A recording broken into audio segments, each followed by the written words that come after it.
I hope आप अच्छे होंगे। देखिए आज की क्लास में देखेंगे असेसमेंट और एवेल्यूएशन। असेसमेंट को बोलते हैं हम आकलन और एवेल्यूएशन को बोलते हैं मूल्यांकन। तो इन दोनों को देखेंगे, इन दोनों टर्म को समझेंगे वन बाय वन करके। इसके बाद उसके उद्देश्यों को देखेंगे। जितने भी इससे रिलेटेड सीटेट में क्वेश्चन बन सकते हैं तो उन सभी को हम आज की क्लास में कवर करने वाले हैं। तो अंत तक बने रहेंगे, आज की क्लास बहुत ही इंटरेस्टिंग रहेगी। इस टॉपिक से रिलेटेड जितने भी क्वेश्चन आपके सीटेट में बन सकते हैं तो उन सभी को इस क्लास में हम कवर कर लेंगे। तो बहुत ही आसान तरीके से समझ लेंगे। तो स्टार्ट करते हैं आज की क्लास, असेसमेंट एंड एवेल्यूएशन, आकलन और मूल्यांकन। तो पहले देखेंगे असेसमेंट को। असेसमेंट आकलन, देखिए क्या होता है। आकलन का उद्देश्य क्या होता है? सीखने के दौरान बच्चे की उपलब्धि की गुणवत्ता को परखना। जब बच्चा किसी भी कार्य को सीख रहा होता है तो आकलन कब होता है? तो पहला पॉइंट हमारा यहीं पर बनता है। आकलन कब होता है? जब बच्चा किसी कार्य को सीख रहा होता है तो उसी वक्त क्या होता है? आकलन होता है। तो इसको एग्जाम्पल की तरह से समझते हैं।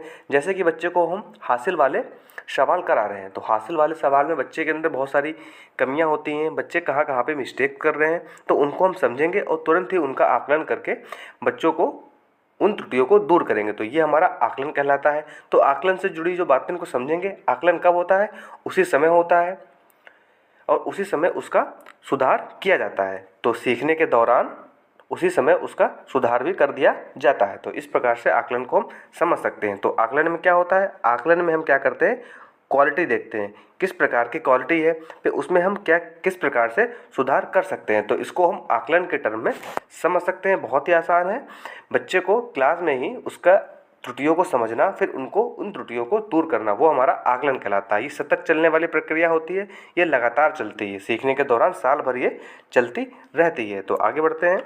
एवेल्यूएशन, इसको बोलते हैं हम मूल्यांकन। देखिए ये हमारा फाइनल रिजल्ट होता है। क्या होता है हमारा? ये फाइनल रिजल्ट होता है। जैसे कि हमारा एक साल का जो सत्र होता है, हम साल भर पढ़ाई करते हैं, उसके बाद जो हमारे फाइनल एग्जाम्स होते हैं उसमें जो हमारे मार्क्स आते हैं उसमें किसी प्रकार का हम बदलाव नहीं कर सकते, ना ही उससे हम उसको टीचर सिखाएगा दोबारा से। तो वो हमारा क्या हो जाता है? इवेल्यूएशन हो जाता है। वो साल भर का होता है। जबकि आकलन में क्या होता है? वो सतत चलती प्रक्रिया है। साथ ही साथ में बच्चे का सुधार होता रहता है। बच्चा गलतियां करता है, टीचर देखता है, उसको सुधारता रहता है, तो वो आकलन प्रक्रिया हो जाती है।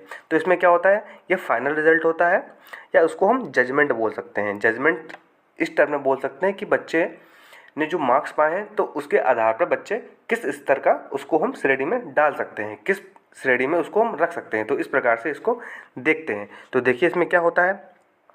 मूल्यांकन का केंद्र सीखने सिखाने की निश्चित अवधि के बाद बच्चों की वास्तविक उपलब्धि स्तर का जांचना है। तो बच्चा जो वास्तविक जो स्तर होता है, देखिए साल भर बच्चा पढ़ता है, त्रुटियां करता है, आकलन के द्वारा बच्चा उसमें सुधार करता है। उसके बाद जो फाइनल रिजल्ट होते हैं, एक निश्चित अवधि जो एक सत्र का होता है, उसमें जो फाइनल रिजल्ट होता है उससे बच्चे का वास्तविक स्तर हम जांच पाते हैं। तो इसमें इस प्रकार से इसको हम समझ सकते हैं। बिना ये जाने कि बच्चे ने क्यों और कैसे ये स्तर प्राप्त किया है, तो हम इसमें ये नहीं देखते हैं कि बच्चे ने ये स्तर कैसे प्राप्त किया। बच्चे ने एक बार पढ़ा या दो बार पढ़ा या कई बार पढ़ा या त्रुटि की या त्रुटि नहीं भी की। बच्चे को हम ये नहीं देखेंगे बच्चे ने कैसे सीखा। जबकि आकलन में हम ऐसा नहीं करते हैं। हम उसमें देखते हैं बच्चा कैसे सीख रहा है, कितनी बार में सीख रहा है, क्या गलतियाँ कर रहा है। जबकि विपरीत बिल्कुल इसके मूल्यांकन में इसमें हम ये ऐसा नहीं देखते हैं। इसमें हम सीधे बच्चे का फाइनल रिजल्ट देखते हैं। देखिए जो इस प्रकार का आकलन, इस प्रकार का जो मूल्यांकन होता है, इसको हम अंक अथवा ग्रेड आकलन प्रक्रिया पर आधारित होती है। इसको हम कैसे देखते हैं? साल भर का जो रिजल्ट हमारा होता है उसको हम कैसे देखते हैं? या तो हमको ग्रेड मिलता है या हमको मार्क्स मिलते हैं। तो इस प्रकार से इसको हम देख सकते हैं। जबकि आकलन में मार्क्स या ग्रेड नहीं मिलते हैं, वो सतत प्रक्रिया चलती है। बच्चे जहाँ पे गलती करेंगे उसको बार बार सुधारा जाएगा, तो वो हमारा आकलन हो जाता है। आगे बढ़ते हैं। देखिए जो एवेल्यूएशन होता है, एवेल्यूएशन के आधार पर जैसे कि आपके मार्क्स आते हैं, आपने कोई एग्ज़ाम दिया, उसमें आपके मार्क्स आए, आपके जैसे कि आप 5th क्लास में हैं, 5th क्लास में आपके कुछ मार्क्स आते हैं, तो उन मार्क्स के आधार पे हम बोल सकते हैं कि बच्चा पुअर है, किस श्रेणी का। बच्चे के मार्क्स के आधार पर बच्चा पुअर है या बच्चा एवरेज है, एवरेज जिसको हम औसत बोलते हैं, या बच्चा औसत बच्चा है, या गुड या अच्छा है, या एक्सीलेंट या बहुत अच्छा है। तो उसको हम मार्क्स के आधार पर, इवेल्यूएशन के आधार पर बोल सकते हैं कि बच्चा किस प्रकार का है। तो इसको इस प्रकार से इवेल्यूएशन को हम समझ लेते हैं। ठीक है। उसके बाद उसके उद्देश्य देखेंगे। देखिए, आकलन और मूल्यांकन, इनके जो उद्देश्य होते हैं उनको देखेंगे। तो आकलन और मूल्यांकन का प्राथमिक उद्देश्य बच्चों के अधिगम को बढ़ावा देना है। क्या होता है?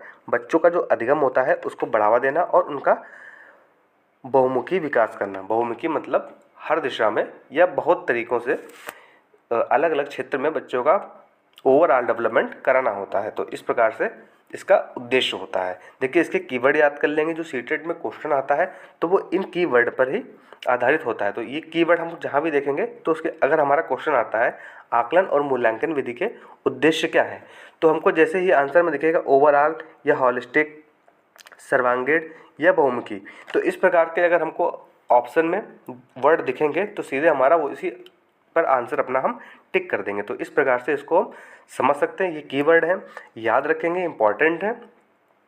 तो जो आज की जो पूरी क्लास है उसको हम देख चुके हैं। इससे रिलेटेड आपको जो भी क्वेश्चन बनेगा इसी क्लास से बनेगा, इवैल्यूएशन और असेसमेंट से।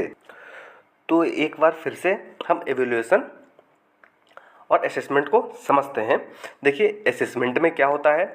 असेसमेंट में जब बच्चा क्लास में सीख रहा होता है तो क्लास में सीखने के दौरान ही उसका आकलन किया जाता है। बच्चा की जो त्रुटि हो रही है किसी भी क्वेश्चन करने में या किसी भी सीखने की प्रक्रिया में जो त्रुटि हो रही है उसमें तुरंत ही जो सुधार किया जाता है। सुधार के बाद बच्चे को पुनः वो कराया जाता है। तो उसमें क्या होता है? वो हमारा आकलन हो जाता है। जबकि मूल्यांकन में क्या होता है? मूल्यांकन में सुधार ना करा के वो फाइनल रिजल्ट होता है। बच्चा किस प्रकार का, किस श्रेणी का है या बच्चे ने क्या स्टडी करके प्राप्त किया है। तो उसको इस प्रकार से हम दोनों टर्म अलग अलग हैं।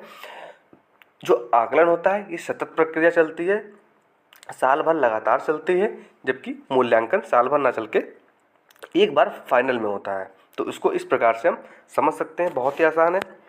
तो आशा करते हैं हमारी वीडियो आपके लिए अच्छी रही हो। तो हमारी वीडियो को लाइक, चैनल को सब्सक्राइब और बेल आइकन की घंटी दबा देंगे।